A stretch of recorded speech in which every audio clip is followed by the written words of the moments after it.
So I was thinking about names for my new tea shop. How about the Jasmine Dragon? It's dramatic, poetic, has a nice ring to it. Uncle Iroh.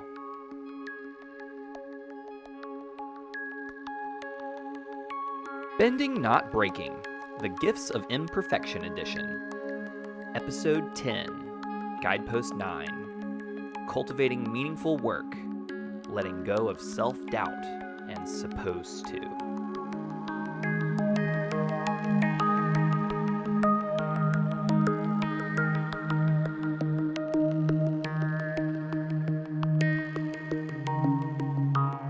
Welcome back to Bending Not Breaking. This is Ben Pruitt, your host for this mini-series on the Gifts of Imperfection by Brene Brown. And we are, of course, featuring all of the content from the Avatar universe, Avatar: The Last Airbender, The Legend of Korra, all the comics and the novels, all the things, all the canon things. And so this is episode 11 of the mini-series, and that is pretty intense. I'm really excited about it. We only have a couple more left. We're going to do Guidepost 10. And then we're going to do a wrap-up episode on the Gifts of Imperfection. And I'm really excited to tie all of those loose ends up because we are starting the next season of Bending Not Breaking, which is season 2, book 2, if you will, of The Legend of Korra. And we have some pretty great guests lined up for that season, and I'm really excited to dive in to all of those things. So, cool thing about today, though, is we are working again on this Guidepost 9, and we've had some really great special guests. Big shout out to everyone that's joined us so far. Today, though, I'm really excited to include someone that many of you probably know and love, and that's right, everybody. Today, we are blessed with the wonderful, glorious Sunshine. Oh, man, Hey, Ben, thanks for having me on the show. Yeah, what a great guest to have. What a time. Yeah. Look at us. Yeah, so for those of you who don't know Sunshine, if you've only been listening to me, this is my favorite co-host from our main segment of the podcast. And so, Sunshine, tell me about your relationship with Avatar: The Last Airbender. Oh, well, it goes back. I actually have a podcast about it. Do you? Yeah, it's this. No, this is, I'm loving this. It's been really great listening to all the episodes that you've been doing. I appreciate you holding down the fort the way that you have been, because sometimes work happens, right? Like life and work and things, and so much is going on, and wedding planning, and so it's been nice to be able for you to kind of do these episodes as we kind of prep, plan, and take a little time for ourselves over the last few months. So it's going to be good to get back into the flow of things. Yeah. And talk about everyone's favorite season of anything that has to do with Avatar: The Last Airbender, season 2 of Legend of Korra. Yeah, so much there, so much to love. I'm really excited about it myself. That was not sarcastic as much as I don't think people love it. No, I like it. Yeah, I really actually enjoy it. From the fact that, I'm engaged. I don't enjoy it as in there are moments in this season, upcoming it makes season, me cringe. that you're like, no! Yeah. And then there's reactions from the fandom where you're like, no! Even worse. So, but other than that, I'm really excited to have guests on and get back into it. So it's going to be fun. And then Max will be back at some point. Yeah. We love him. Not at this time, but... Not at this time, but we love Max. We love Max all the time. This is true. Yeah.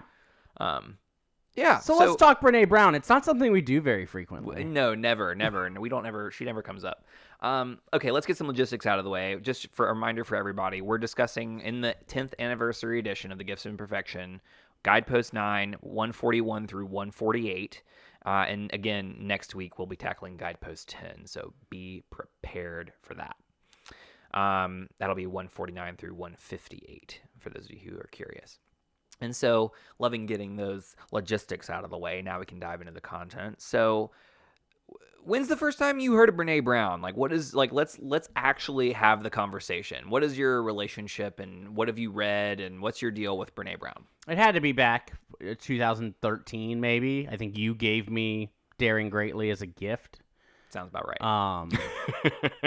And that was content that in the work that I was doing, which was a lot of leadership development and youth development, it felt really relevant to the way that we engage with the world around us, the way that we connect with others, the way that shame and guilt and all of these things can act as barriers to that, the way that when we kind of work on those things, our ability to take feedback and not be on the defensive and still feel value in our work when we mess up, all those types of things came into play, but that took work. And so, for me, ever since then, I've been able to dive into each of her books. Some I like more than others. Some are great for leadership team development. Some are more great for introspective work.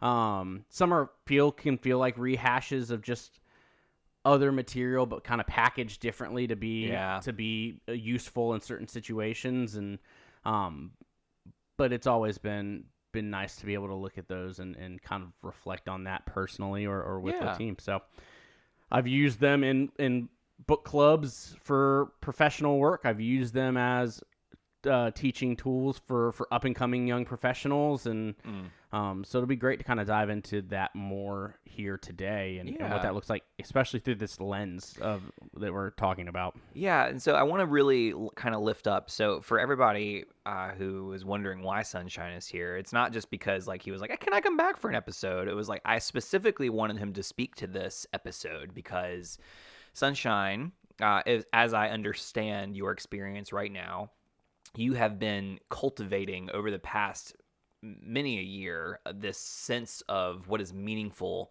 at work for you.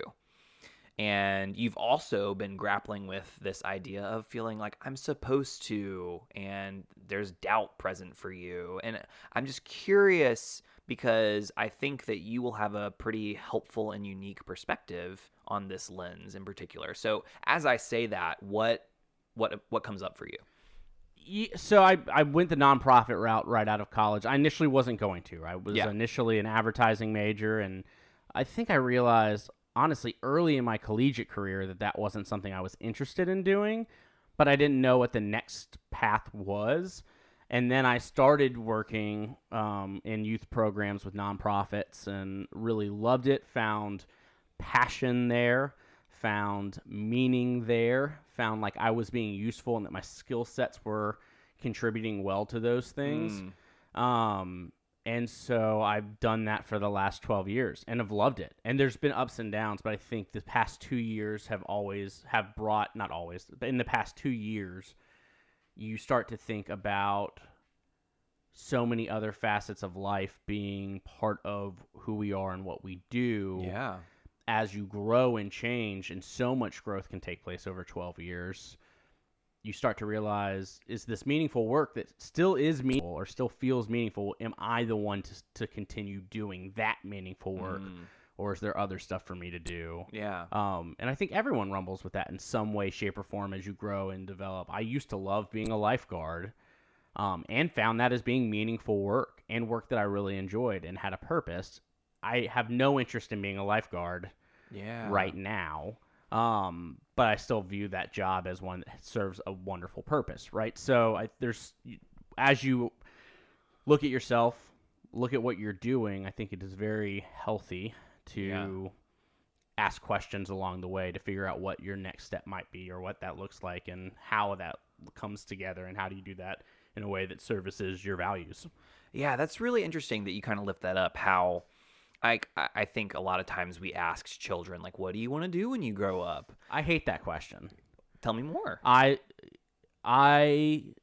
It's weird because as you cultivate creativity and cultivate identity with those that are around us, I think one of the most, not that question is bad, but a question that I like more is, what problem do you want to solve when you grow up? Or what is something that you really love doing that you would love to make a career of? Or what is important to you? And how do you see that? You can ask those questions to 8-year-olds. What problem do you see in the world that you want to solve? Yeah. And I think that those are better questions because you're not attaching your self-worth to a title or thing, but you're discovering and navigating the things that might be meaningful to you in the future. Well, so what I'm hearing you say, and tell me if I'm saying this wrong, but I'm hearing you say that there's a little bit of attachment of self-worth to the idea of asking, what do you want to do when you grow up? Right. And it also makes it minimizes the living that you're doing currently, right? Like that's not meaningful. Even with children, I feel like if that might be too far down the thread, but I want to be a doctor. Oh, awesome. Great. Do that. I want to keep my community clean. And so, working in a way that has to do with sanitation. Oh, no. Don't do that. so there's a lot of judgment around their responses. And I think parents do that all the time. I think people do that all the time. I've done it, right? So, but I think as we create empathetic cultures, talking about what problems do you see, what gives you purpose, how would you like to support others with what you do in the future? Well, earlier I heard there was a difference between what was meaningful for you and jobs that serve a purpose, right? So what's the difference between what is meaningful for you and what is purposeful? Is there a difference? Like, what's your thought process there? So square, rectangle, rectangle, square, if that makes sense. Some things can have meaning, but they might not give me specifically purpose, but they might be incredibly valid ways to support community or to be a part of things or to navigate the world around you. So lifeguarding, incredibly meaningful, right? Or has a purpose, right? Like that's something that serves a purpose and can be very helpful.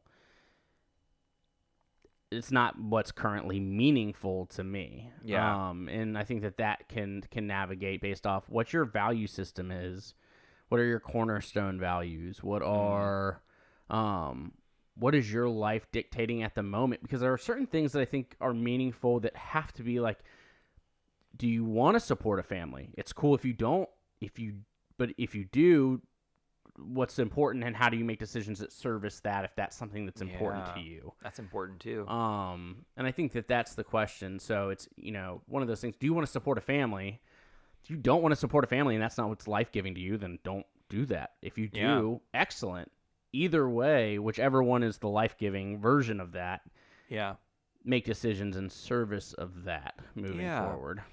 So just to put my finger right on it, I'm hearing that any position, again, you've been using the lifeguard as a position, might have a distinct, unique, and necessary purpose. Correct. It may not be meaningful for you at this moment. Correct. Even though you felt meaning doing it at a prior time. Yeah, absolutely. And so what I'm hearing is the purpose of the position is not necessarily tied to the meaning of the position. However, when those two are aligned, that's a good thing. Yeah, and I'm sure we'll dive into more of this as we get into the specifics, because purpose is one fraction of the Trivial Pursuit pie piece, right? Like, purpose. Does it support you? Do you need it to support you? Yeah. Does it meet your values? Do you have fun doing it? Right? Yeah. Like, there's so many different aspects. Does it challenge you? Mm-hmm. Does it give you joy? All these things are important aspects of that, that maybe are, work well or in, as I'm trying not to lose the thread, are there jobs out there that you're like, you don't love it, but it allows you the flexibility to do things that you do love? Can you marry the two? Yeah. Or either side of those coins fine if it's meeting your specific needs? Yeah. And I think there's a lot of complexity there that we'll touch on. So, let's start from the beginning of this chapter, right? So one of the things that Brene does is she offers us several different connected language, items of connected language that comes up when we talk about meaningful work. And some people will refer to it in her research as feeling a calling towards something, which inherently has like a spiritual quality to it. Feel drawn to right? it. Yeah, I feel drawn to it. I feel like you hear that with teaching a lot. Yeah. I felt drawn to teaching. Or a lot of people say I felt called to do it, right? Something was calling me towards that. Mm-hmm. Purpose, again, is there. So gifts and talents is a connected word. Spirituality is a connected word. Making a living, right? We have to make a living. Commitment. And then the other two are supposed to and self-doubt.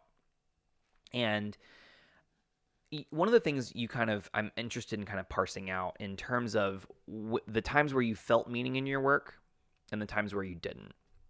I'm curious about this because when you were 16 as a lifeguard, your skill set, your gifts, and the things that you felt confident doing, I imagine like the strengths that you had lent themselves towards being a lifeguard, right?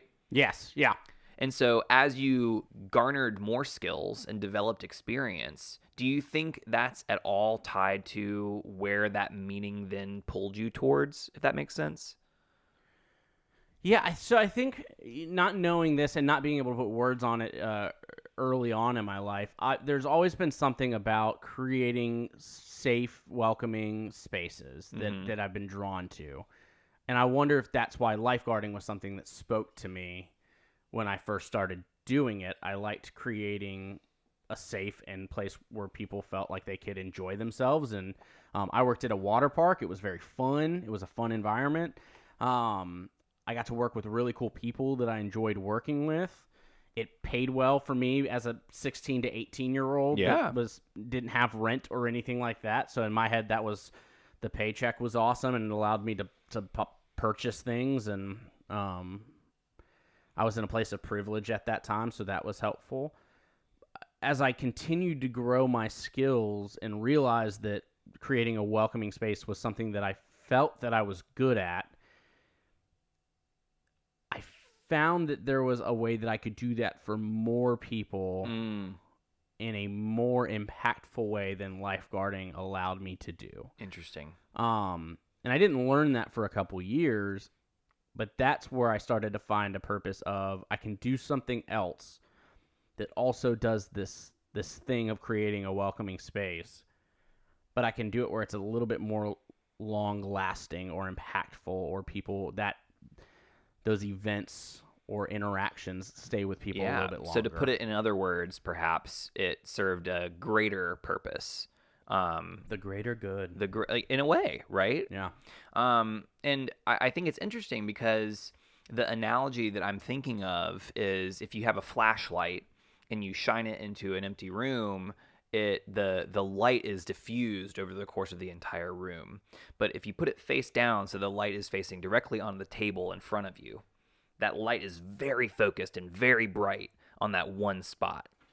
But as soon as you lift it up, that light starts to diffuse out, and it's like still focused on that spot, but it starts to reach elsewhere. And the higher you lift it, the more light shines elsewhere, but it also is not quite as strong as it gets further and further away. Mm-hmm.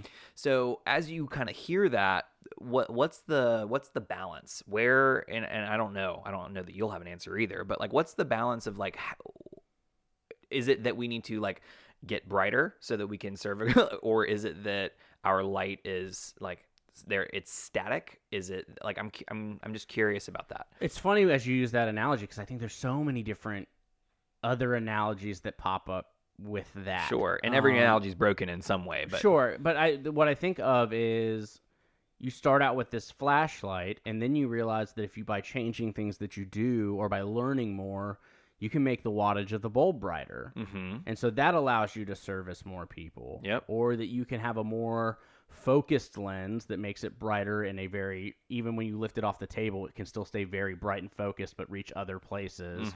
Or you can have a wider lens that allows it to kind of shine out further. You might have rechargeable batteries that you have to like all these different things come into play. Take out, and like you might have to take them away from the flashlight so that you can recharge them, and then they go back into that flashlight, or they go back into a completely different lighting device somewhere else, right? So all these analogies can work, and I think it just has to go back to when you say what is meaningful, each person really gets to define that for themselves, but I think it always has to be in service of, your skill sets are a probably big part of that. I think you're going to find a job meaningful if you think that you're at least somewhat good at it or can be good at it. Yeah. Versus never being successful. I think that, again, matching to your cornerstone values are going to... So I think that's going to... You just have to ask yourself those questions because there's so many different things that can happen with light Yeah, yeah. Well, and I love what you said because it really aligns with what Brene was talking about with this idea that like culture doesn't dictate what's meaningful, right? It can really tell, like, it can want you and pull. You should be a doctor. You should be a lawyer. You should blah blah blah. Whatever makes you the most money is what you should do. Yet people always tend to have this unique sense of this is what I'm supposed to do, or this is what I'm feeling called towards, or something along those lines. And let me be careful there because I don't want to imply that if you aren't feeling that you're wrong, In the wrong, or yeah. right, because it But takes you a lot might of be, right? it takes a lot of self-discovery. And that's what it is. You really have to does the average person, and this is not pinky out, I'm nose up. Oh well, I'm so But cultured. there's so much to gain from just the activity, or what are my two values that dictate my decision making in life. That process, that practice alone of literally saying these are the two values that are the most important to me, and every decision that I make needs to service those, can be a really big determinant of what is actually meaningful to you. Yeah. And also allows you to go, when I do this, am I living into that? When I make this decision, am I living into those two values? And if I'm not, then reevaluate. Yeah. But as we're talking about, that's one piece of the puzzle. Absolutely. So again, going back to this kind of initial thing that she was talking about of these 6 connected words: gifts and talents, spirituality, making a living, etc. She talks about gifts and talents for a little bit in the book, and essentially what she does is she aligns it in the same way that she talks about creativity that she does in previous chapters, essentially saying that when we cultivate them and share them with the world, we feel a sense of meaning and purpose.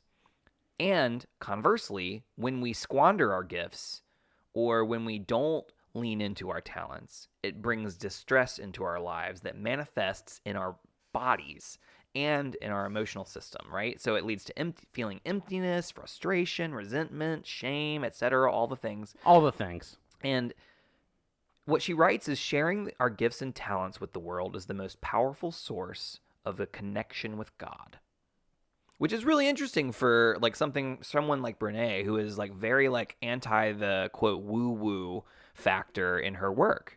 But I think that that's something that's worth talking about, considering that she's mentioned. Pretty sure that's a Les Mis quote, but Woo-woo? no. The face of God. No, the face of God is when you look into the face of someone you love. Yeah, okay, great, good talk. I don't know the lyrics to Les Mis. I'm not a wedding singer over here. I'm not either, but I know the lyrics. All right, well, you could be a wedding singer. I would be a very niche market.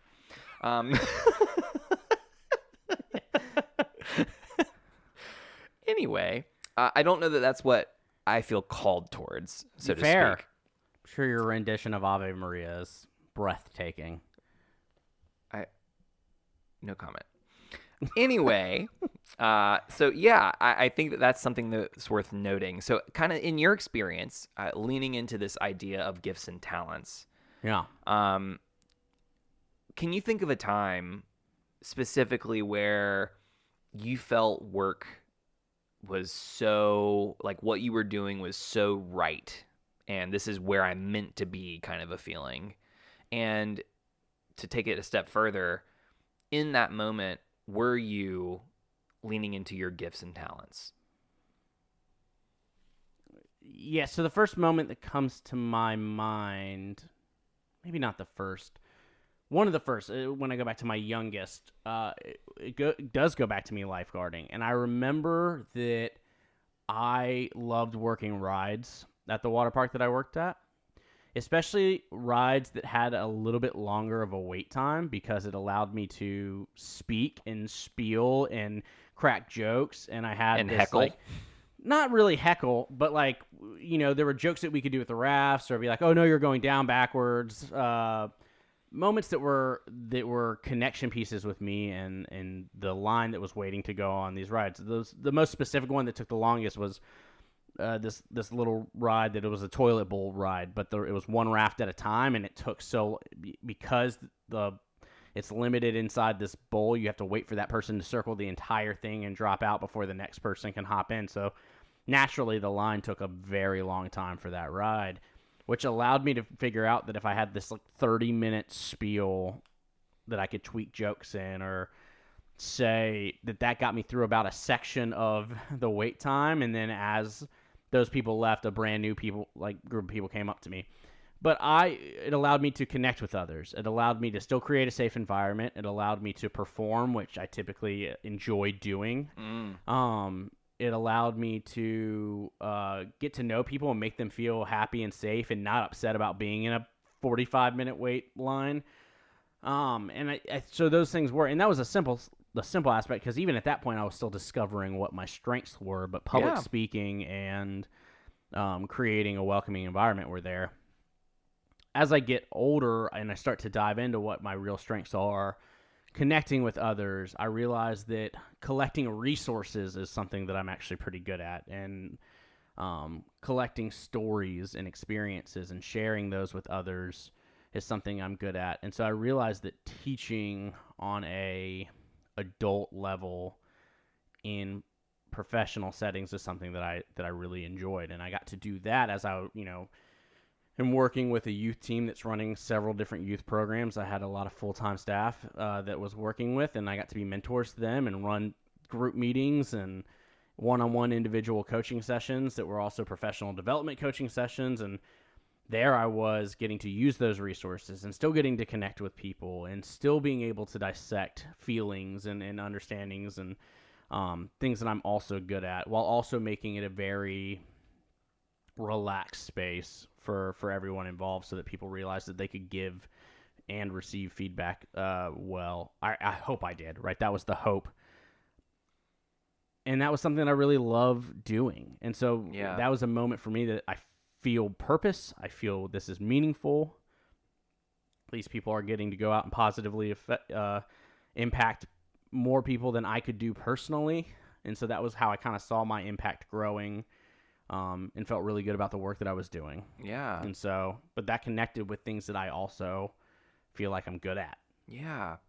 Well, and I think that's worth lifting up, because I know that for me, anytime I have been in a place where I'm like, what is the best thing for me?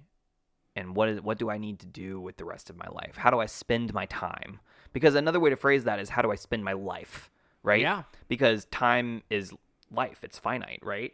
And I think that whenever I think about that, I'm really focused on what brings me joy, what gives me energy, where do I derive energy rather than spend it.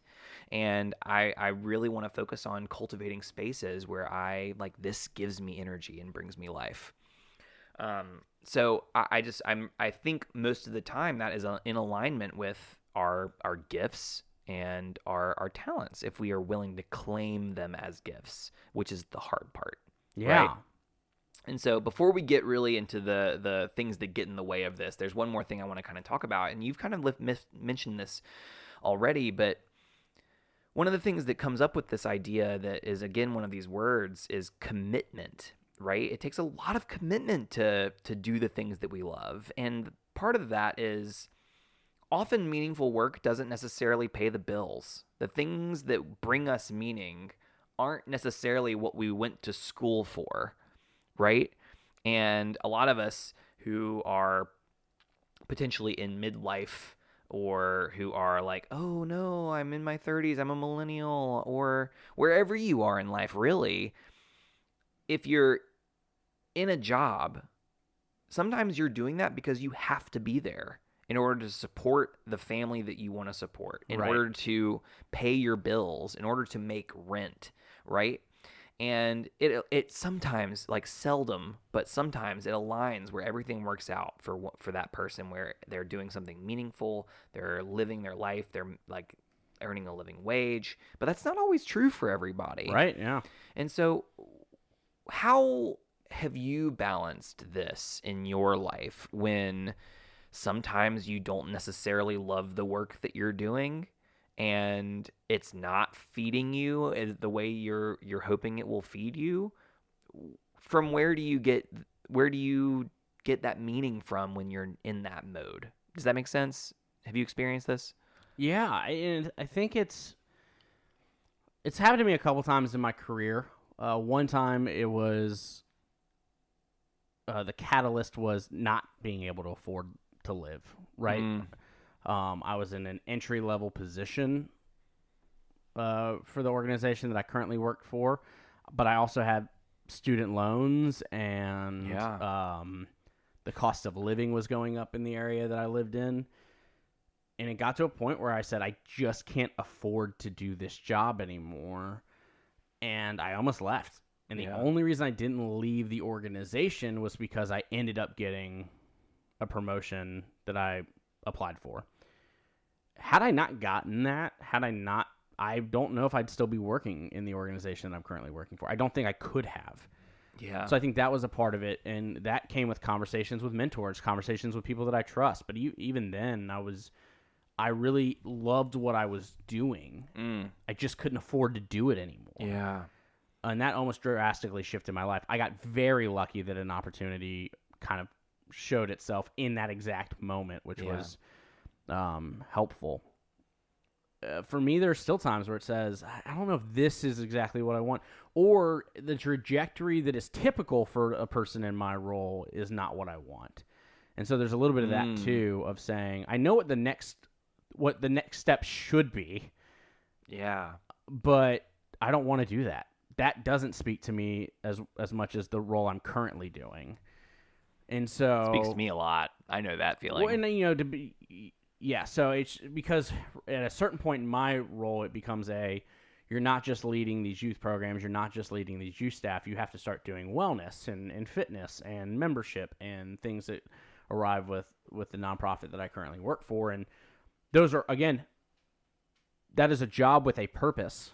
It is not my purpose. And so, that's where you start to say, all right, what's the next step? Is it a horizontal move to a different department? Is it a different organization altogether? Is it, how long do I keep doing my current role, and how long will that fill my cup?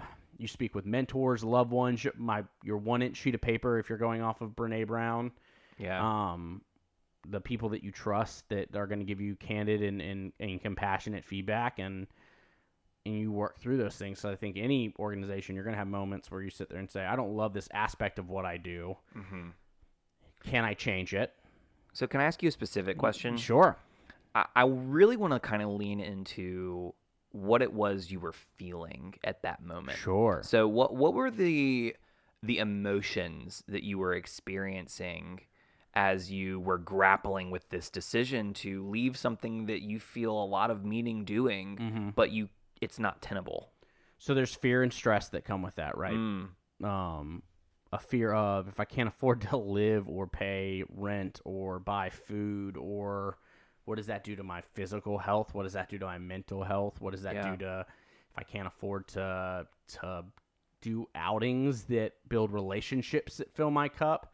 Like, I don't think people understand that there's a living wage is such a bare minimum thing, because it is not a what is deemed luxury wages do not fall into that, right? So, but we realize that some of those things that are necessary in life to be happy cost money sometimes. And that's not like, I'm not talking Sea-Doo, right? I'm talking about going out and getting coffee with a friend. Yeah. I'm talking about going and seeing a movie in a theater. Going out to eat, period. Yeah, right? So some of these things that are deemed as luxuries are ways that we actually build connection with relationships and friends. And yes, there are ways to do some of that where you could say, like, well, you can cook. And we're like, well, then that's not as life-giving to me in this moment. Sometimes I don't want to cook. I want to focus on my time with my relationship. So I was scared and felt that anxiety. I think you feel tired. I think like when you feel like a job's not giving back to you, you feel exhausted. You feel tired. We always an analogy that we use a lot is, a job that even the job that you love doing, you're consistently pouring into others. Hopefully, if that's your calling, value, so to speak. Yeah. but you have to have a full picture to be able to do that. Yeah. Or you have to have a picture with something in it. And that requires you to put time and energy into filling your picture. Yeah. And I think that's the dark side of working in something that is your passion or your mission, is you start to ignore your capacity to do it well.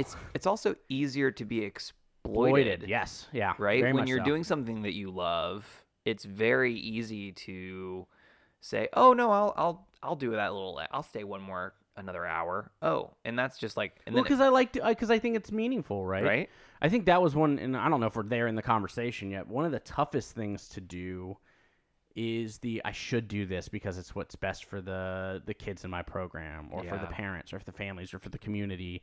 I'm sure teachers feel this all the time. Like, I shouldn't have to buy my own class supplies with my own money As a teacher, right? but I should, because the families need But it. they need it. And the reality is, sometimes your capacity is you can't buy those things. Yeah. Absolutely. And it's going to cause you an inability to actually do your job well if you're putting additional strains on outward forms, right? And So not only that, though, in a way, it enables the system that puts you in there in the first it place. does. I think there's two minds of thought. I remember working with a coworker who I really enjoyed working with, and their mentality a lot of the time was, if I don't do it, then it's gonna fall apart because no one else is there to do. I don't have the support to do it. I think at a very young professional age decided that my self-worth and value does not come from 50 hours a week From on your achievements at work, right? And I've also realized that if I do end up working 55-hour weeks consistently, that my work quality severely diminishes. Sure. To a point to where, like, I don't know if I have productive, like 10 hours of productivity if I'm consistently working 55 hours a week, versus if I'm working 40, I'm putting 30 to 35 hours of real productivity, right? Like, Or versus 30, where you're giving full 30. correct, Or right? like, So all of this makes sense. So for me, I said, if I have to let this plate fall so that other people recognize and hear the crash, and that's going to allow for a new support system to come and hold that plate up, yes, then I'm going to let the plate fall. yes, And that is a really hard thing to do when it is your passion, when you feel a purpose towards a community or a space. It is so hard to sit there and say, someone needs to hear this plate crash because I can't spin it forever. And if that's the only thing that's going to get someone's attention to create a support system so I don't have to carry that plate anymore and can carry my other plates to the best of my ability, then that's what needs to happen. Versus, nope, I'm going to catch every plate. I might be killing myself doing it, but I'm going to catch every plate because who else is going to catch them? Well, and it's one of those things where this is where this cultivating meaningful work and attaching our self-worth to that work lends itself to this perfectionism where all of a sudden now I have to not only do what I love, but I have to do it perfectly. And if I don't do it perfectly, then I'm going to be seen as less than. And so we've talked about perfectionism already, and it's one of those things where what we're recognizing now in today's conversation is we're going to, like, yes, cultivating meaningful work and taking it to the point where attaching your self-worth to it is not good. And recognizing that a lot of people haven't even figured out how to cultivate what meaningful work is. Exactly. Right? And so I want to lean into and Avatar they're still now. Killing themselmes because they're doing attaching something self-worth and they don't feel meaning behind it. Yeah. So there's, again, the extremes, right? I don't even know if that's that extreme. Fair. I think that's a very real story for many people. Yeah. But what I want to do is I want to, like, let's take what we've talked about so far and reach into the Avatar verse and figure out who are the people that are doing this really well and who are the people that are struggling. Yeah. And at any point in the evolution of these characters as well, because we have the pleasure of seeing the full life of some of these characters, so to speak. And with some gaps, but yeah. There's some gaps. There's some gaps. But at the same time, we see a pretty large span. Yeah. And I'm curious, what comes to mind for you of someone who does meaningful work really well in the Avatar verse? Anytime a question like this pops up, I feel like Iroh is the Natural answer. natural answer. He's not perfect, He's not. but he does this type of stuff well. Well, And it's also... in the quote at the beginning also affects this, but he loves making tea. He finds joy in it. He finds joy in what a cup of tea can mean for connection. Mm-hmm. Because even when you trace that back to like his moment with Toph and his moment with Korra and all these times where he's just getting to make tea and create moments of connection for people, and so he loves it, and it turns into his own tea shop, and he cares about it, and then after all of the events that take place, there's still that's what he chooses to do in his retirement, right? Make tea and goes and makes the boba tea. Yeah, that's true. He does invent boba tea in the Avatar universe. So I think he's one that comes to mind as someone who finds purpose, finds meaning, but also I'm guessing finds time to rest and relax through that, and so he's one that I view as finding meaningful work. I'm glad you lifted this up because I was scrolling on looking for quotes about the Jasmine Dragon to see if there was a especially good quote, and there probably was a better one than the one I found. But as I was scrolling the Avatar wiki about the Jasmine Dragon, I found a menu for the Jasmine Dragon for the different teas. Can I tell you the names Please of these do. teas? Yeah, absolutely. Metal Brew is the first one. Yeah, sure. It's black in color, strong in flavor, like an earthbender. Describes Toph in the description. Ba Sing Kwan, named for the patron of this wonderful tea house. The White Lotus Tile, which is a very delicate tea. This is in canon? I don't know. I can't remember if it's in the comics or not. I don't think that's I where read my these guess in is. the It's comics, like, all right. But they're here, and I'm excited about it. And then Bender tea, an oolong tea blended for those who cultivate a much more balanced approach to life, named for the two young Benders, Aang and Katara. The Appa blend, something new and exclusive to the Jasmine Dragon. It's a concoction of flavors that at first may not sound or smell very good, but it blends milk, tea, and tapioca balls, much like its Sky Bison namesake. So it's full of surprises and, favor the brave. And then lastly, the Red-Blooded Nephew. Apparently this is not very good because it's a lot like the tea that Zuko made Iroh. Oh. But seems like a weird business decision to sell it, but I'm okay with it. But anyway, that's a little bit of an aside, but I thought that was interesting because I had never known that there were things like that. Yeah. So he's one. Suki, and I specifically think about, I think she found a lot of purpose in her work as a Kyoshi warrior, whether or not that's work or just a community thing like that. But even to the point where Suki goes and helps people in the Earth Kingdom navigate refugees and helps people cross the Serpent's Pass. Yeah. I think she found meaning in that and found purpose in that and joy, and so I think she comes to mind. Aang's interesting when you think about Aang's relationship with work, and I think honestly it probably represents more folks based off of his journey and his struggle with it, right? Whether or not he felt like he was enough to be the Avatar. Yeah, but also cultivating his gifts of being able to deal and bend multiple elements. Don't bend elephants. Elephant koi? He rode them.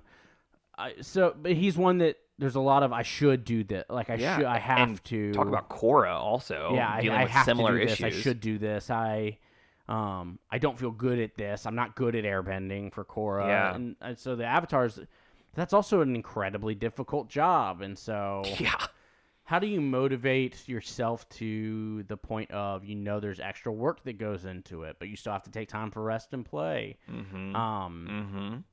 And so there's so much that there's a lot to dissect just with Aang when it comes to relationship with Aang and Korra.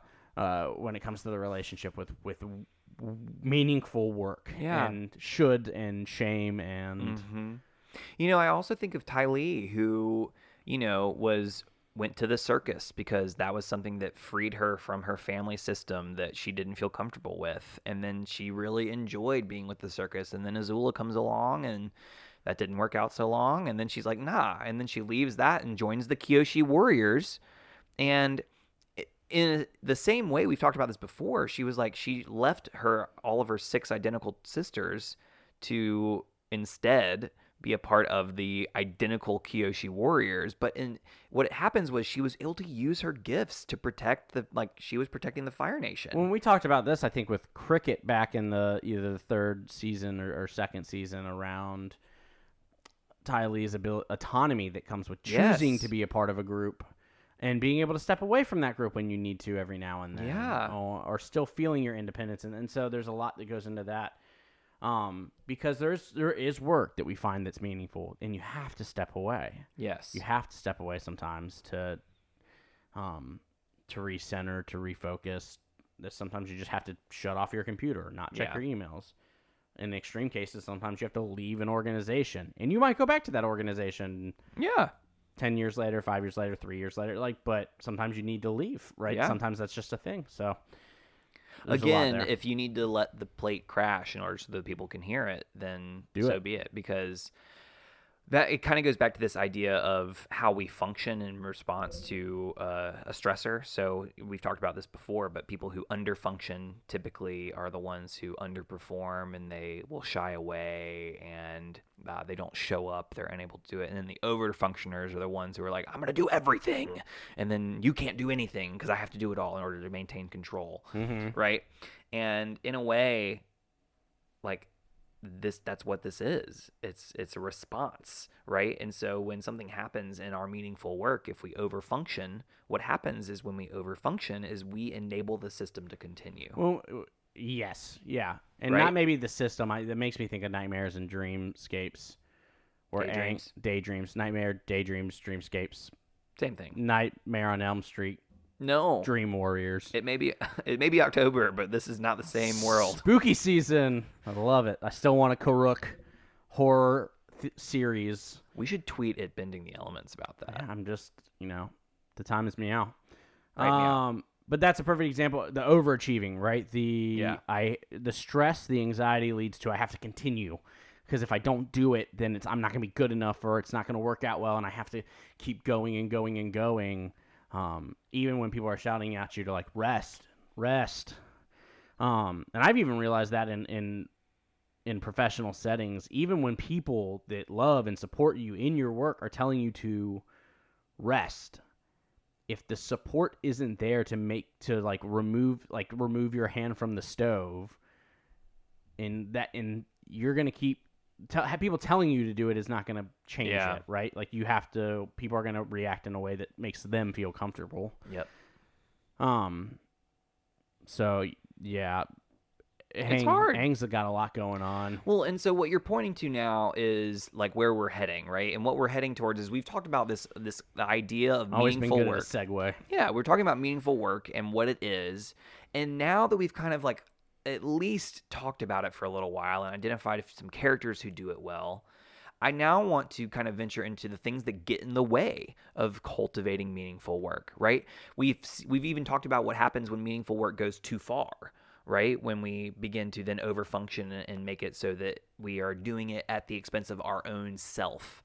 And so now let's venture to the other side of it, where we have no idea how to even begin cultivating meaningful work because we're so inundated with what Brene labels as 2 things. One, this idea of self-doubt and doubting our gifts, doubting our talents. And then the other thing is this, in quotes, supposed to. Right? I'm supposed to do this. I'm supposed to do that. And so I think that's really important, because some of the lines, the shame lines that Brene throws at us is well, maybe everybody has gifts but you. That's why you haven't found them, right? Or, you do that well, but it isn't really a gift because it's not that big, it's not that important, it's not important enough, right? It's not extraordinary enough. So this idea of self-doubt undermines this whole process of finding our gifts and our sharing those gifts. And in a way, it's letting our fear kind of undermine our instinctual development, our intuition, our faith, which we've talked about on a prior episode. Mm-hmm. So for you, as you've kind of grappled with this meaningful work and cultivating it and leaning into that, Yeah. what's been the tape for you that has played that is a self-doubt? Like, what are you doubting about your abilities to lean into your meaningful work? Oh, some of my shame gremlins that kind of start rearing their head, especially if I feel like I'm being pulled in so many places, is that I'm not supporting people enough, that I'm not present enough, that someone who is better at my job would be able to be present more, and to be able to be the support system all the time, 100% of the time. Yeah. So, for me, there are times where you go, I don't feel like I'm doing any of these things well. I feel like I'm doing all of them at 50%, and so I'm letting down 100% of the people. Yeah. So I think that's probably the biggest one that plays for me that I have to keep in check. And sometimes that's just as easy as being like, dude, that wasn't on your job description. Like, all these things that were added, and you can't do them all. So voice that, or tell people, or lift that up. Because I think that's the other one, is if I let people see me like this, or if I let people know that I'm struggling with these things, then I'm not good enough to do this job. Yeah. I think that's a big one that a lot of people rumble with. Well, it's interesting because we talk ourselves out of the things that we love, right? Yeah. This is what I love doing. And because of my situation, I don't have time to do it. Because of all the things and all the compounding factors, we're like, even though this is what I want to do, I'm not good enough to do it. Yeah. Right? Because there are other people who are better than us. Right? And again, this idea that comparison is this thief of joy. Takes all the joy. Right? And again, some of the things that Brene lifts up is like the idea of these tapes. Like, you're supposed to make money, not meaning. Right? Or grow up. Everyone's counting on you. I feel like it's always rich people that tell you like, it comes from a place of privilege often. Yes. These things do, right? You got to be doing this for money. I'm like, you're not happy, Barbara. Like, yeah. Oh man. Or you know, complain about your home life all the time. You don't know. Yeah. That you ever heard this? Like, it's a first draft that I should rewrite in my head, but that's still work sucks. That's just how work is. Yeah, I hate it. Right? I hate it. It's like, no, it does not have to be that way. And it's just like, there's a lot of these narratives. I remember one of my favorite people who I care about a lot was like, that's just life, is that people don't love every part of their job. Yeah. Yep. And I'm sitting here going like, that's not, it doesn't have to be that way. And I don't want it to be that way. And, yeah, exactly. And I think that we come from generations that precede us that when they were prompted with these questions, they were told these lines and they swallowed them and they leaned into it. And I think as the generations change, we are more resistant to these somewhat antiquated shame tapes. Is that your experience too, or is that just me like theorizing? What are your thoughts there? I think there's a little bit of pushback because right now there's a weird demographic, and I think it's people who are a little bit older than us, younger than us, that are realizing I wonder, this is anecdotal and it's totally a theory in my head. I wonder if at a certain point the idea around, well, you're not gonna be happy in this job, but it makes you money to live, so you're cool. Well, now these jobs that are making us unhappy are also not enough money to live anymore. Yeah. And so there's this weird dynamic of if I'm gonna be broke, I might as well be broke and happy with what I'm doing, as opposed to broke and hate my life. Yeah. And so I wonder if there's a little bit of that pushes into it. I wonder if there's a growing sense that my monetary gain or a job that I do that might be beneficial to me, if that's at the expense of other people that I'm working with that I'm supposed to be supporting, then I don't want to do that job either. And people are like, well, you kind of have to. You're like, no, no, we don't. And we're seeing that. We're seeing that Yeah. right now. We're seeing strikes from John Deere to Yep. Kellogg to the TV and film industry that is still in conversations about whether or not they're going to go on strike, which I think at this point they've come to a deal. But like we're seeing people on a massive back, level right? push back, especially after a year like this where we've been mistreated for 2 years. You let us go. We're not going to go back into the workforce for what the same thing that we were doing. And we're not going to take that level of exploitation anymore. And so I think there is a little bit of that. No, I don't want to be unhappy. I don't think a life where I'm unhappy at work, which typically affects your happiness at home, Correct. is worth it. And so I'm going to do everything within my power, within my circle of influence, to create a more productive, happy role that I'm doing. So to go the other direction, though, we also have these people that will say, like, well, just don't worry about the money. Just quit your job, honey, and follow your bliss. I have to eat, Barbara. Yeah. So again, like there are things that can happen on both sides, so to speak, of coming from extremes, right? You can say, oh, well, work just sucks. You just have to do it. And then the other side of it is, well, just quit. You can do whatever you want. Again, coming from a place of privilege, right? Not everyone can quit their job.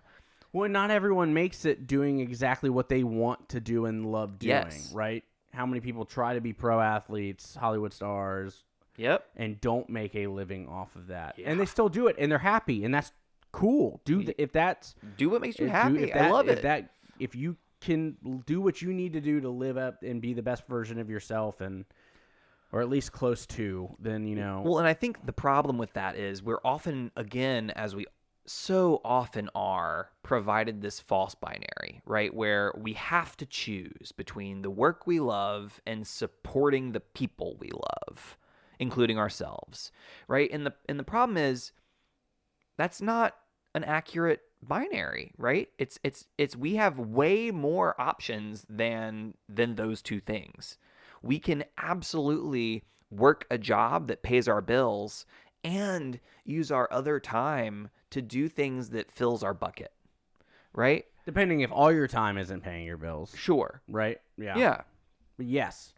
It is not always... The false binary is ever present in almost everything that we do. Yeah. Because it's a way to bring people to this, well, if you don't do this, then this happens. And you're like, not necessarily. And that's not on me. Yeah. Right? I can't fix every system. I can try to fix a lot, but for me, it's if you call out or if you take those 2 weeks for medical leave that you need, then these things are going to tank because we don't have anyone else to do it for you. Yeah. Well, that's not on me, right? Like that's my best way to do my best work to best support the things that I need to support in life is to take care of this medical procedure that is keeping me from doing those things. Yeah. And I think the other side with everything that we talk about, in almost every organization, I don't know if this is a little off topic, I'm a firm believer currently that people care about you. Genuinely, I think there are so many people that you likely work with that genuinely care about you and your success and you getting to live a happy and healthy life. There are institutions that only care about the institution. Making a profit. And so there are people part of that institution that likely care about you, but if you left tomorrow, the institution doesn't blink an eye. Nope, they will replace you, right? Yep. That doesn't mean that people don't care about you inside of that institution or that your boss doesn't support you, or because I'm sure there are incredible bosses out there, right? Yes. I have some that are amazing, but the institution is going to replace you in a second. And so sometimes I think that's a part of the decision-making factor and what's meaningful. And if I feel like I should do this because it's what I've been doing for 10 years, or I should do this because it's the next step, or I should do this because my organization needs me to do it, it's probably not true, right? That's probably a story. Well, and so this kind of leads us to how do we combat this narrative of supposed to? How do we combat this narrative of self-doubt? Just don't, right? Right? Like, just don't do it.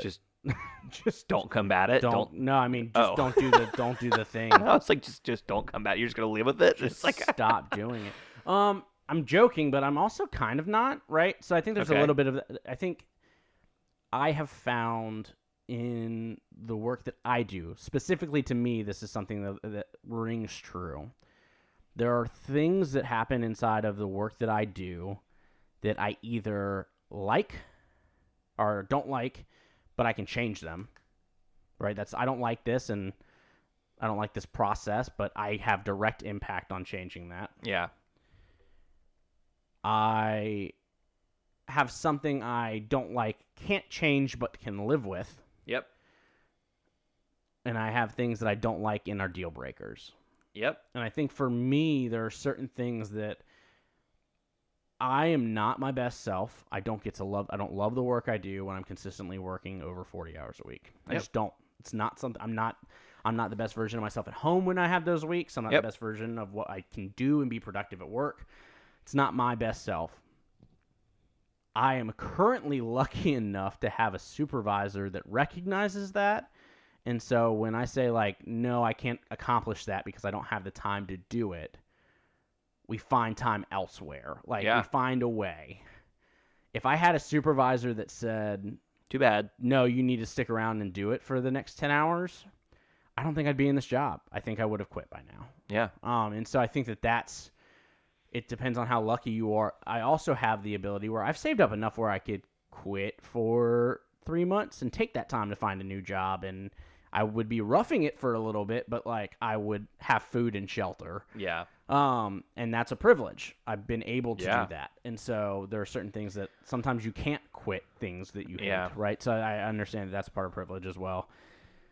So I think that all of that being said, there are ways to combat it, and sometimes it's just with inaction, right? Mm-hmm. Sometimes it is saying I'm making the conscious decision to not sacrifice my own personal well-being for this. Yeah, and again, this came up in a prior episode, but it reminds me of the serenity prayer where, God grant me the serenity to accept the things I cannot change, the courage to change the things I can, and the wisdom to know the difference. Yeah. Right? It's very similar to what you just said of like let me know this is what I can change, this is what I can't.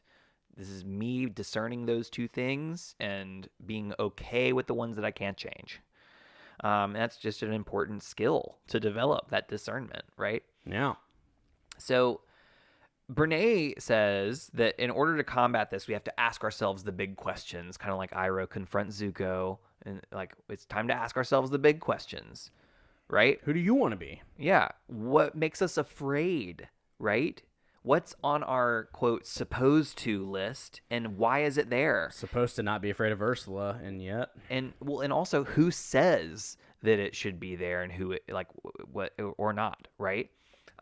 So one of her suggestions is to actually write that down. Like, write down the answers to the big questions of what causes the supposed to, what causes the self-doubt, what do you doubt? Ask those questions, write them down, and journal about it. And like, a lot of people will be like, no, I don't want to manifest that. But what happens is when we externalize it, you name it, you tame it. If you can name it, you can tame it. It's exactly right. Because a lot of times it just lives in our psyche without us ever really putting our finger on it. We're not processing it. We're just letting it exactly spiral in our head. So her suggestion is to tame it by naming it and writing it down. I'm which terrified is cool. of Ursula. I write it down every day. She's so scary. She is terrifying. I send you TikToks about her all the time. Oh, I don't. When it was a trend for makeup artists to do their Ursula thing. Yep. Don't send those to BNB_pod. Ooh. Don't do that. Yeah, but don't do it. I love scary things, with the exception of Ursula. When she gets shish kebabbed by a boat and the skeleton and the lightning and she steals people's souls, and it's rough. Her sister Morgana, not as scary, but like still kind of scary, but So the tentacles. Yeah. To pivot just a little bit. Fun trivia fact: how many tentacles does Ursula have? Back to the end of the show. How many tentacles does Ursula have? 8. Wrong. 6. She got 6 because her arms are the other two. How about that? Look at that. I think that's probably also like an animation thing where people are like, it's much easier to draw 6 than 8. Yeah. But so go back to the pivoting. You have permission. So thank you. Yeah, absolutely. I appreciate that. So again, going back to this idea of what Brene talks about is this idea of slash careers, where you can be a something slash something else. Oh, so not like Michael Myers. Okay, that's funny. No. Instead, it's a idea where I'm like I'm a student slash podcaster right now. Yeah. Or I am a podcaster slash piano teacher, right? Right. And so for you, you have your job, and you actually are living in a career right now, whereas my primary modality in terms of like what I do with my life is a student, right? That's what I'm spending the most time investing in. And what you are spending theoretically the most time invested in is this career with this nonprofit that you're in. And so what's your slash career? What is the thing that you do on the side that is the other meaningful portions of what you do? Oh, that's so tough. Tell me more. I don't. It's interesting because it depends on what you just say defines meaning, right? Mm-hmm. So, I love watching movies. I love the stories that I learn from those. I love the experiences that I get to experience that aren't necessarily mine. I love watching movies and storytelling and television shows. So I enjoy that a lot. I like climbing. That's something I've gotten into more recently. Challenging myself, figuring out problems on walls and climbing. All of and more. I do podcasting, right? So that's fun. Yeah. We do that. I'm currently doing the Star Wars Canon Challenge, which is stupidly long. But a lot of these things are things that I view as that give me life, like that, like specifically don't have a purpose outside of filling my cup. So, but I view that as necessary so that I can that's do the rest of my important to job. name. I think that's so important to name. Yeah. Right? Because what we are doing with our time does not necessarily mean what we are doing to earn money. Correct. Oh, right? For sure. Or what we're Turns out rock climbing stupid expensive when you do it at like a gym. You pay a lot of money to climb a rock wall that's inside. Yeah, well, and I think that, just because our gifts and our talents don't earn us money doesn't mean it's not meaningful work. And I think that's really important to name. This is a terrible time to plug Patreon. By the way, so BNB_pod. But right, like correct, right? And I think for me, if you ask me if I'm being very intentional about it, I love leaving people better than I found it. My hope is that that every space and person that I come into contact with is a little bit better for me being there. That's my hope. Like if you're asking like what my purpose is, it's that. Hopefully it's that. Hopefully I do that when I'm rock climbing and engaging with people, right? Well, hopefully I'm doing that when I'm You absolutely do that every time you watch a new movie and every time you watch a new television show and read a new book, because what you're story gathering, correct, which is giving you more and more tools to connect with other people, yep, right? absolutely. And if you view it that way, then all of a sudden it's like, wow, look at this gift that I'm able to share with people. Yeah. Right? And that is absolutely a gift you have, because I do not have that gift. Well, I don't have it to the extent that you do, I might say. Watch a lot of movies and television. Yeah, you are like lean into that hard, and I don't. But it's one of those things where like that's something that you're good at, and you are really good at using those things to connect with other people. Mm-hmm. And I think that that's a gift worth naming, right? So yes. I think a takeaway, and then this will be our last thing before we move on to our little musical interlude, is when we say and ask the question, what do you do? Right?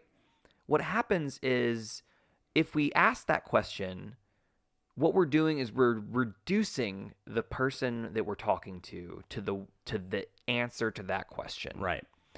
And we are so much more than what we do and the connotation of that answer. Because it's not what do you do, it's what do you specifically do that makes you money. What is your job is the connotative answer, right? That is because it's not what do you do. Because what do? I garden, I cook, I read, I like to sit on my front porch with loved ones, storyteller, all these things. So because you could answer that when someone says, "What do you do?" Well, I do. Today, I play the piano. Today I did laundry. I read books. I kind of want to answer that question. I made food. What do you do? Today I vacuumed. Yeah. Went on a little jog. Well, we're so much more than our job, Correct. right? We are all the things and so much more than all the things that we can name. And so when someone answers that question, why do we limit who we are often by answering that question in such a reductive way? And when we ask that question, like, what are better questions we can ask, right? Instead of asking, what do you do? We can ask, like, hey, what do you love? Yeah. What do you love? How do you enjoy spending your time? Yeah. Like, are we not going to learn more about who we're trying to engage with and connect with? Who's your favorite family member? Who's your least favorite family member? Ooh, that sounds like a little bit of a floodlight. Yeah. I think you're skipping a few steps. Yeah, no, for sure. Don't do that. But okay, so again, on the 36 questions, that's question 34. Yeah. Yeah. But yeah, so when we're cultivating meaningful work, and if that's something that we're focused on, asking people what they do might be counter to that goal for ourselves, right? By reducing others to what they do. Because I've always had a workaround with that question. That now that I think about it, because my job title doesn't necessarily tell you what I do very well. I'm a senior programs director. Right, exactly. And so people are like, so what does that even mean? And so, but when I get to talk about what I do, where it's like, well, I help supervise every youth program in these counties and get to create summer camps and after school and sports and all this fun stuff. Like, so I automatically get to elaborate. And then people also like view that as noble. And so there's a little bit of oh, you seem passionate about that. Like, that seems that's incredible. Don't do that. So there's a little bit of that I've gotten lucky with by having that type of job. Yeah, absolutely. But again, yeah, you're not just what you do for money. Yeah.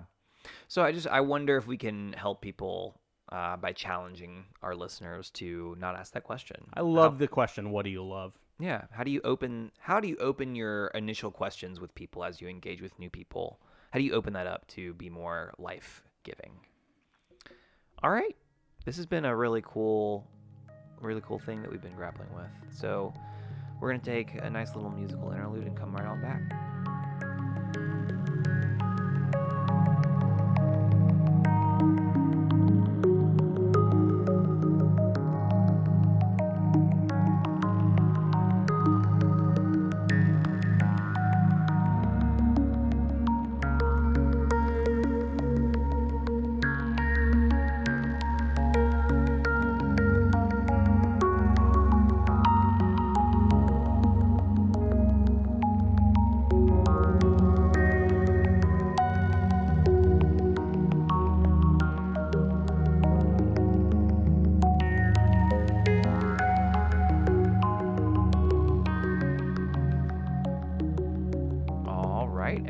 Welcome back. I hope you enjoyed the music. Welcome back to Chunchine. That's not what the music sounded like. I don't think that's what the music sounded like. It's the theme song to Halloween. Cool. October. I love that. Don't love that. Y'all, I'm giving up sarcasm, and it's really hard. But what giving up sarcasm has done is I have really noticed, and I've become way more aware of when I have been sarcastic. And so it's become... People call you out on it. Probably even now, like, when it's just borderline sarcasm. Yep. When they're like, is that what you wanted to say? It also makes me feel so defensive because I'm like, I'm trying. I'm doing my best. But anyway, I digress. I'm more than my ability to not be sarcastic.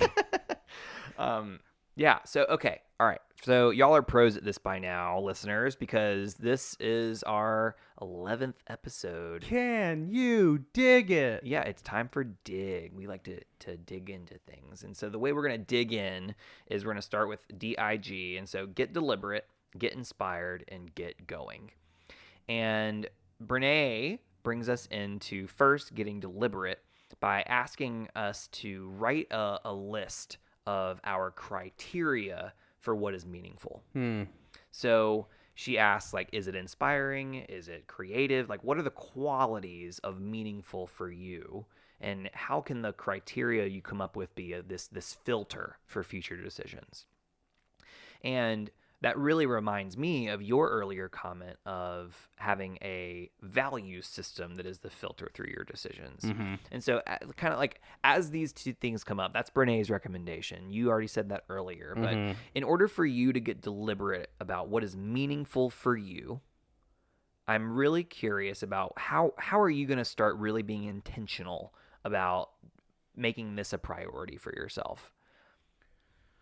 Right now, I think the biggest thing that I can start to do as I'm looking at the intention of which I'm setting this parameter is my life's changing a lot, right? I'm going to get married here in a little bit. My values have to shift a little bit. Like my cornerstone values might not change, but priorities and decision making becomes more of a partnership. So yes, I have my own personal ones, but then there's also things that I have to discuss in that manner and think about through that lens as well. And so I think it's just, am I consistently reflecting on where I'm at and asking myself the questions of, is this life-giving? Does this meet your value system? Yeah.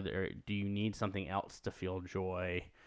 Are you feeling joy in this? I think that's one question for me that's a big one, is like, does this bring you joy? And I think that's a big part of it. If it doesn't anymore, then... And realizing that it's not a stagnant question, right? It's not one that you ask and then you're done, right? Correct. It's something you have to continuously come back to, I think right? that's something right with relationships, with work, with any type of thing like that. Like, what brings you joy at one point might not bring you joy anymore. I used to love Dane Cook comedy specials. Like, that doesn't bring me joy anymore. It's like that was 12-year-old me, and so I think there's certain aspects of it. You know, I used to love to get into. Like, I used to love being a camp counselor. Me too. I don't have the energy for that anymore. Nope. I love that job. I love it too. But if you asked me to sleep in a cabin with 12 kids every week for 10 weeks, I can't. I couldn't do it. Not to the best of my ability. I would miss relationships that I have with friends and my loved ones that I didn't necessarily care as much about not having when I was 19, because that was my centers of relationship, was that the place I was at. I'm not at that place anymore. And so I think that asking yourself what brings you joy, I think that for me that's probably one of the biggest ones is it meeting my value system? Does it support me in the future I want with my family? And does it bring me joy? Are probably my biggest ones right now. So that's really interesting, because that makes me think of Toph, and not in the way that what you just said, but it just kind of I went from A to B Toph to C. would have been a terrible camp counselor. Yeah, very true. Yeah, love her. Yeah, terrible camp counselor. Yeah, sorry, Michaela Mosley.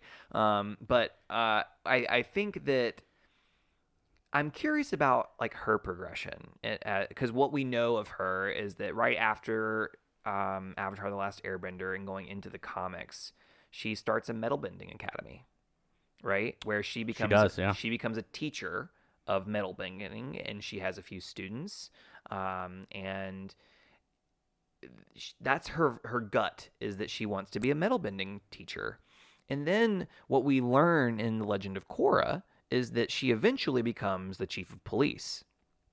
And that's a really interesting progression. And I'm curious whether, we don't know. There's no way to answer this question unless we go in and talk to Bryke, but even then they'd have to write the canon for it to be actually something we can reflect on. But anyway, I digress. I wonder... They might not even know. Yeah, right? Exactly. I wonder what it would be like to consider, like, did she do this because what were the supposed to's for Toph? Like, what was the self-doubt? Because I didn't sense a lot of self-doubt. For me, it was more like, this is what I'm supposed to do because I am really good at metal bending and I can do this and this is my gift. And that feels like really life-giving. And then going into police, I don't know how she got there. I feel like there's always been a sense of autonomy with Toph, that like her autonomy brings her joy.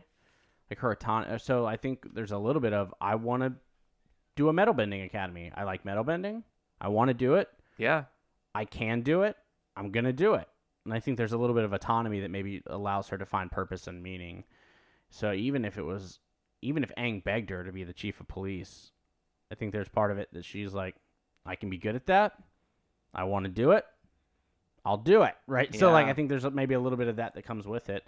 Because I think that can be a piece of what brings you joy. Like the freedom of making my own decisions in a way that I want. It could be a deal breaker for someone in their career and meaningful work. Yeah. It just reminded me of when Alicia said that she wasn't sure how Toph went into policing because policing seems so anathema to her younger self of like, no, I'm going to break the rules to like, no, I'm going to enforce the rules and like hold everybody accountable. And it just seems interesting because I just wonder, but again, people change over time, right? And anyway, it's interesting to me to think about. I wonder if she had been deliberate through her process, if that's the path she would have taken. And maybe it is, and then maybe it's different. Maybe it would have been something else. Is there something? And this might be a little off topic, so let's shut it down fast if it is. But is there a little bit of something? So we're gonna move to I. Hold on. At least let me get this out into the ether.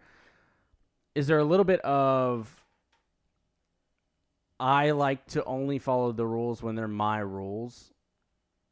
That like, and there's a little bit of like, you're more likely to do that if you're the one making the rules. I think of like a kid playing Foursquare. I hate playing Foursquare with children. Love engaging in games with in that setting, but like Foursquare drives me up the wall because every child has their own rules that they like to play by based off of their strengths.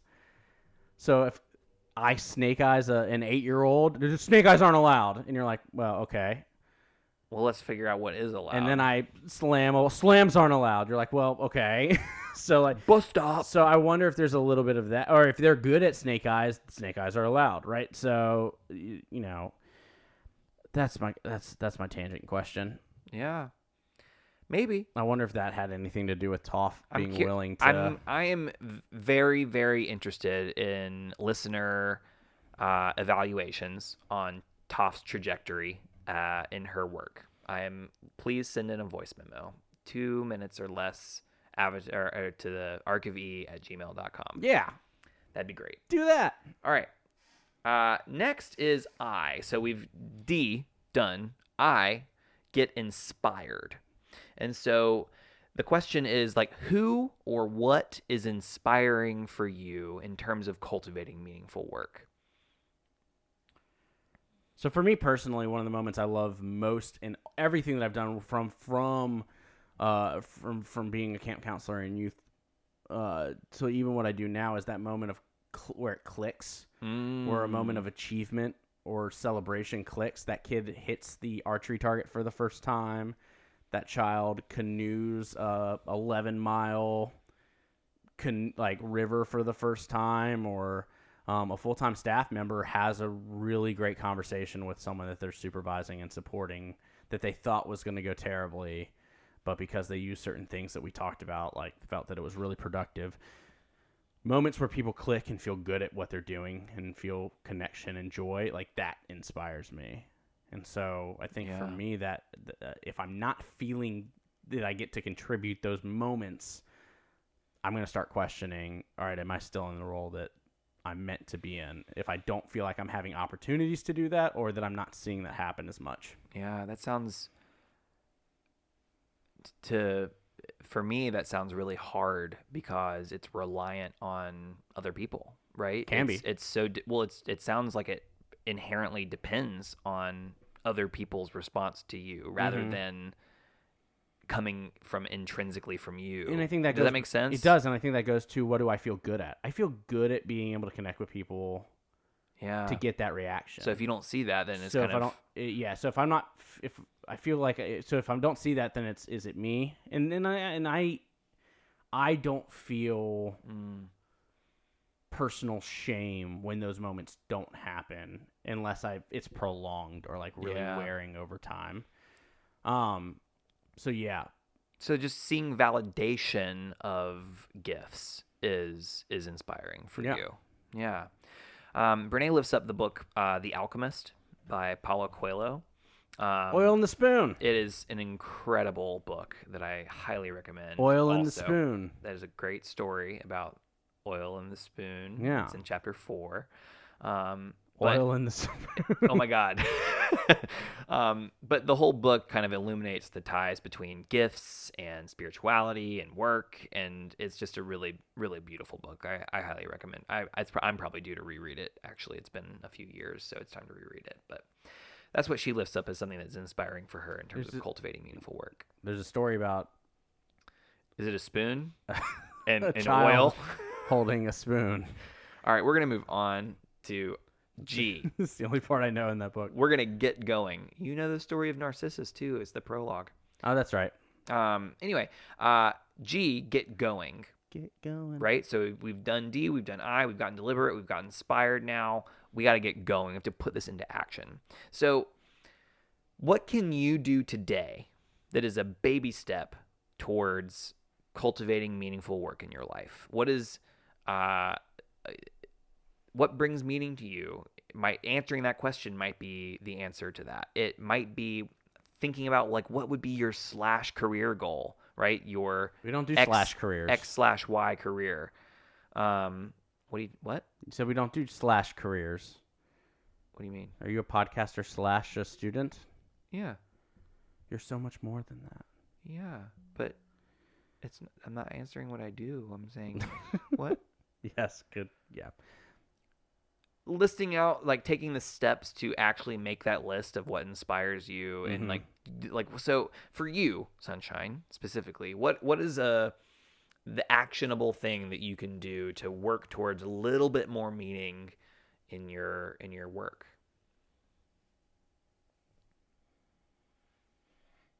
I think today, because I think you can do this at any point, right? Because the answers are always going to change. I think today it is, I'm going to sit down and ask myself, is my current work meeting the 3 or 4 standards that I want it to meet? Oh, that's such a good starting point. Like, what am I doing now, and is it living into my standards? And that's it. And the answer might be yes, and it might be no, but those aren't the only answers, right? Because we're not living in a binary. It might be sometimes. It might be like most of the time. I really love it might be 40% like, of my job. Yeah, it does 20% of the time, and that 20% feels awesome, but does that...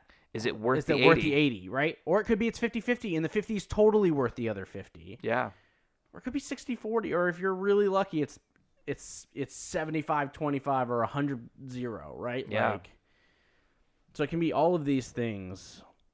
And it can be yes and no at the same time. The same interaction can be a positive one. I think of like parent engagements right now. There's so much joy that comes with talking with a parent and helping them feel great about what you're doing. Is also so equally at the same time like mentally draining. And so it can be both. Yeah. It can be all things and everything. No more binaries, everybody. We're done with them. All right. We have done it. We've done Dig. We've done the full content episode. Yay! We've talked about the avatar things. Season 2 of Korra coming out soon. Season 2 of Korra. We are excited to announce that our first episode for this Legend of Korra Season 2 will come out on November 9th. Oh, that's so close. That's so soon. November 9th will be our drop for Book 2 of The Legend of Korra. So get excited. Drops a great song by the band Farside. Yay. So this has been a wonderful episode of Bending Not Breaking. Sunshine, thank you so much for joining us. Always a pleasure to be here. Appreciate you having me on as a guest. It's been so great having you as a guest on my show. It's so rare that we get to do this. Yeah. Well, recently, anyway. Life happens, man. Planning a wedding, y'all. It's a lot. Y'all, just planning like a, wedding weekend is hard for me because I'm like, ew. Anyway. And you got partners to help with that. I'm so excited to thank Noah Blanchard for editing and supporting and producing this podcast. He's so great. He is great. Very thankful for Max Gongware. And he's so great. Normally I say Alex Mayfield, but this is Chunshine, so that's him. So Still I'm not me. going to say his name. And so thanks You to just everybody. did say my name. Thanks to Patreon, everyone on Patreon supporting us. Thank you to our listeners, and thank you to everyone who has listened and engaged with the podcast. Until next time, be well and do good. Okay, goodbye.